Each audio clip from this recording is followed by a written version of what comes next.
आज हम बात कर रहे हैं हिंदी वर्णमाला स्वर के जितने भी महत्वपूर्ण प्रश्न बन सकते हैं उन सभी को लेकर हम चर्चा करने वाले हैं, जो कि आपकी आगामी परीक्षा 8, 9 व 10 जून को जो उत्तर प्रदेश पुलिस भर्ती परीक्षा आयोजित होने वाली है, उसके लिए काफ़ी इंपॉर्टेंट टॉपिक होने वाला है। तो फ्रेंड्स, हम इसमें कवर करेंगे हिंदी वर्णमाला के जितने भी प्रश्न आपके लिए इंपॉर्टेंट हो सकते हैं, उन सभी प्रश्नों पर हम चर्चा करेंगे। और हिंदी वर्णमाला में केवल आज हम बात करेंगे स्वर को लेकर, स्वर से किस प्रकार प्रश्न बन जाते हैं, और कल हम अगली क्लास में आपको बताएंगे महत्वपूर्ण प्रश्नों पर चर्चा करेंगे कल भी, और उसमें हम व्यंजनों को लेकर चर्चा करने वाले हैं। तो फ्रेंड, आज हम केवल स्वर की बात करने वाले हैं। तो आइए फ्रेंड्स, शुरू करते हैं। तो आज का हमारा पहला प्रश्न है, स्वरों की सामान्य संख्या कितनी होती है? ऑप्शन है 9, 10, 11, 12। तो फ्रेंड, स्वरों की सामान्य संख्या केवल 11 होती है। प्रश्न नंबर 2 पूछा जाता है, हिंदी वर्णमाला के अंतर्गत स्वर कितने माने गए हैं? ऑप्शन है 11, 12, 13, 9। तो फ्रेंड्स, इसका सही उत्तर भी 11 ही हो जाएगा। आपसे नॉर्मली पूछे कि स्वरों की सामान्य संख्या कितनी है, तो भी 11 होगी। और शब्द लगा दे कि हिंदी वर्णमाला, जब हिंदी वर्णमाला का नाम ले तो भी संख्या 11 होगी, क्योंकि इस प्रकार प्रश्न पूछे जा चुके हैं, ये कंफ्यूजन क्रिएट करते हैं। तो स्वरों की सामान्य संख्या भी 11 है, हिंदी वर्णमाला में स्वर कितने माने गए तो भी 11 है। इसके बाद फ्रेंड्स, शब्द बदल जाता है, पूछता है कि परंपरागत रूप से हिंदी वर्णमाला में स्वरों की संख्या कितनी है? तो फ्रेंड्स, ऑप्शन हो जाते हैं 11, 12, 13, 9। तो जैसे ही शब्द लगता है परंपरागत रूप से, यानी परंपरा से जो चले आ रहे हैं स्वरों की कुल संख्या कितनी मानी गई है, तो हिंदी वर्णमाला में वो संख्या 13 मानी गई है। जब शब्द परंपरागत लग जाता है तो इसमें एक तो अनुस्वार और एक विसर्ग और जुड़ जाते हैं, ये दो और जुड़ जाते हैं 11 स्वरों में। तो 11 जमा 2 कुल मिलाकर 13 स्वर हो जाते हैं। या फिर फ्रेंड्स, एक प्रश्न और पूछ लिया जाता है, वो परंपरागत रूप की जगह एक सवाल और यहां से दे देता है कि कुल स्वरों की संख्या कितनी है। परंपरागत लगा दे शब्द के आगे कि परंपरागत रूप से हिंदी वर्णमाला में कितने स्वर हैं, तो भी हमारे 13 हो जाते हैं। या पूछ ले कि हिंदी वर्णमाला में कुल स्वरों की संख्या कितनी है, तो भी फ्रेंड्स 13 हो जाते हैं। ये आपको ध्यान रखना है। और जो मैं आपको ये बता रहा हूँ, 4 इस तरीके से प्रश्न पूछे जा चुके हैं। 2 मैंने अभी ऊपर वाली स्लाइड में बताए थे, और 2 प्रश्न इस वाली स्लाइड में मैं आपको बता रहा हूँ, ये चारों ही पूछे जा चुके हैं। परंपरागत रूप से पूछे तो भी 13, कुल स्वरों की संख्या पूछे तो भी 13 हो जाती है। अगला प्रश्न है, निम्नलिखित में से किस वर्ण को शहीद स्वर कहा जाता है? ऑप्शन है ए, ऐ, ओ, ई। तो इसका सही उत्तर है ए। फ्रेंड्स, ये ए जो है, इस वर्ण को शहीद स्वर कहा जाता है। प्रश्न नंबर 5 है, निम्न विकल्पों में से कौन सा वर्ण अनुस्वर कहलाता है? ऑप्शन है ए, ई, अंग, ए। तो आपने देखा फ्रेंड्स, मैंने अभी आपको बताया कि एक तो जब नुक्ता ऊपर होता है ये अनुस्वार कहलाता है, और इन्हीं नुक्तों को जब हम ए के पीछे लगा देते हैं तो इसको हम कहते हैं विसर्ग। तो और दोनों को एक साथ मिलाने पर ये बनता है अयोग वहा। तो इनने पूछा है कि अनुस्वार क्या कहलाता है, तो अनुस्वार जिसके ए के ऊपर जब हम नुक्ता लगा देते हैं, बिंदी लगा देते हैं, तो वो अनुस्वार कहलाता है। तो हमारा ऑप्शन नंबर से ठीक हो जाएगा।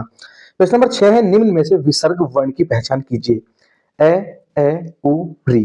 तो आप सभी जानते हैं, जब नुक्ते या बिंदी पीछे लग जाती हैं तो ये फ्रेंड्स ये विसर्ग कहलाता है। तो विसर्ग हमारा हो जाएगा ऑप्शन नंबर बे।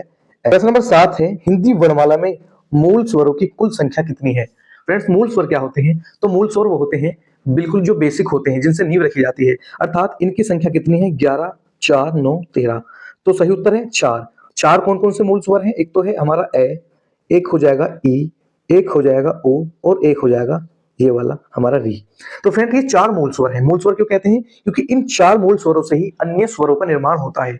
इन चारों, जैसे हम ए के साथ अगर ए को जोड़ते हैं तो हमारा आ का निर्माण हो जाता है, या ए के साथ अगर हम ई को जोड़ते हैं तो ए का निर्माण हो जाता है, और ए के साथ बड़ी ई को जोड़ देते हैं तो आई का निर्माण हो जाता है, और ए के साथ उ को जोड़ने पर ओ का निर्माण होता है।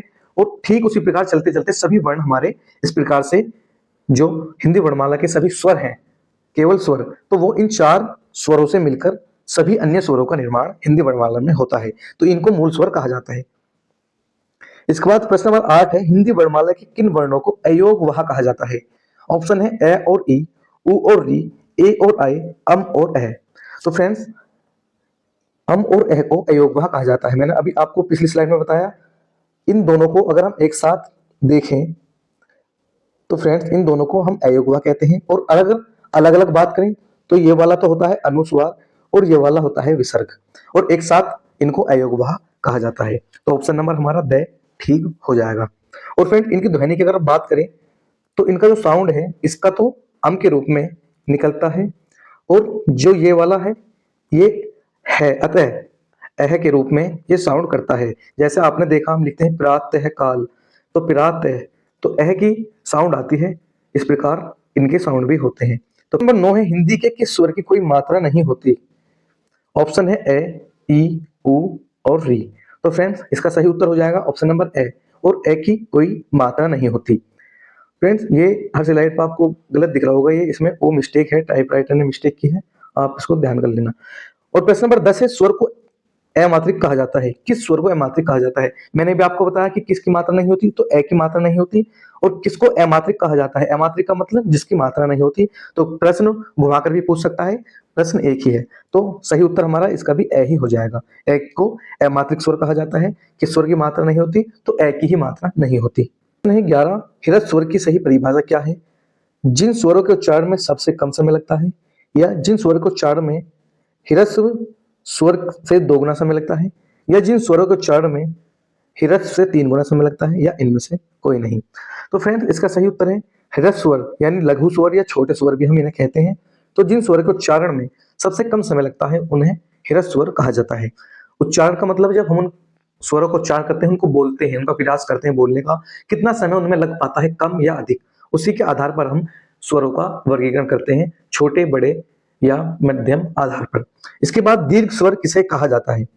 ऑप्शन है जिन स्वर के उच्चारण में अत्यंत कम समय लगता है, या जिन स्वर के उच्चारण में ह्रस्व स्वर की अपेक्षा 2 गुना समय लगता है, या जिन स्वरों के उच्चारण में ह्रस्व की अपेक्षा 3 गुना समय लगता है। तो इसका सही उत्तर है फ्रेंड्स ऑप्शन नंबर हमारा बी, ह्रस्व स्वर से 2 गुना समय जिनके उच्चारण में लगता है वो कहलाते हैं दीर्घ स्वर। बाद प्रश्न नंबर 13 है प्लूत स्वर की पहचान कैसे होती है या किसे कहते हैं? ऑप्शन है जिन स्वरों के उच्चारण में ह्रस्व स्वर की अपेक्षा 3 गुना समय लगता है, या जिन स्वर के उच्चारण में ह्रस्व स्वर से भी कम समय लगता है, या जिनका उच्चारण करते समय मुख आधा आधा ही खुल पाता है, या इनमें से कोई नहीं। तो फ्रेंड्स इसका सही उत्तर हो जाएगा ऑप्शन नंबर ए, जिन स्वरों के उच्चारण करते समय ह्रस्व स्वर की अपेक्षा 3 गुना समय लगता है वो कहलाते हैं प्लुत स्वर। इनका प्रयोग हम किसी को पुकारने में, किसी को आवाज लगाने में करते हैं। इसके बाद प्रश्न नंबर 14 है निम्नलिखित विकल्पों में से कौन सा वर्ण ह्रस्व स्वर है? आ, ई, उ या ई। तो फ्रेंड्स हमने पिछली स्लाइड में आपको बताया कि ह्रस्व स्वर 4 होते हैं, या जिनको हम लघु स्वर या मूल स्वर भी कहते हैं। ए, ई, उ और री, ये 4 मूल स्वर, लघु स्वर या ह्रस्व स्वर कहलाते हैं। तो इनमें से पूछा है कौन सा ह्रस्व स्वर है? तो फ्रेंड्स ये जो है आ नहीं होगा, ई भी नहीं होगा, लेकिन ऑप्शन दोनों में ह्रस्व स्वर दे रखे हैं, तो ये दोनों ही ह्रस्व स्वर हो जाएंगे, क्योंकि इसमें ई भी है और ओ भी है, तो इस प्रकार ये दोनों ही ठीक हो जाएंगे। प्रश्न नंबर 15 है निम्न में से कौन सा वर्ण ह्रस्व स्वर की श्रेणी में नहीं आता, लघु स्वर की श्रेणी में नहीं आता? ए, ई, री और आई। तो फ्रेंड्स आप सभी जानते हैं ए, ई, री और ओ ये 4 ही होते हैं, और इन चारों के अलावा जो भी आपको दिखेगा वो हमारा ह्रस्व स्वर नहीं होगा। और इसका निर्माण आई का कैसा होता है? ए जमा छोटी ई के मिलाने के बाद हमारा आई का निर्माण होता है, सॉरी बड़ी ई के बाद हमारा आई का निर्माण हो जाता है। इस प्रकार ये आई बनता है। प्रश्न नंबर 16 है अयोग व वर्ण का सही जोड़ा कौन सा है? तो ऑप्शन है अम और एह, ए आई, ई औ औ। तो फ्रेंड्स आप सभी जानते हैं, अभी आपको पहले बताया अयोग वह का सही जोड़ा क्या होगा। तो जब हम एक साथ इनको इस प्रकार से देखते हैं अंग और अह को, यानी विसर्ग और अनुस्वार को, तो ये अयोगवाह कहलाते हैं। नंबर 17 है उच्चारण काल के आधार पर स्वर कितने प्रकार के होते हैं? ऑप्शन है 3, 4, 5, 2। तो सही उत्तर हो जाएगा फ्रेंड्स 2। उच्चारण काल के आधार पर स्वर 2 प्रकार के होते हैं, एक तो दीर्घ स्वर और एक लघु स्वर। प्रश्न नंबर 18 है जड़ स्वर किन स्वर वर्णों को कहा जाता है? ऑप्शन है ए, ई, ओ, री, ए, आई, ओ, ई, ओ, डी, ई, आई, औ।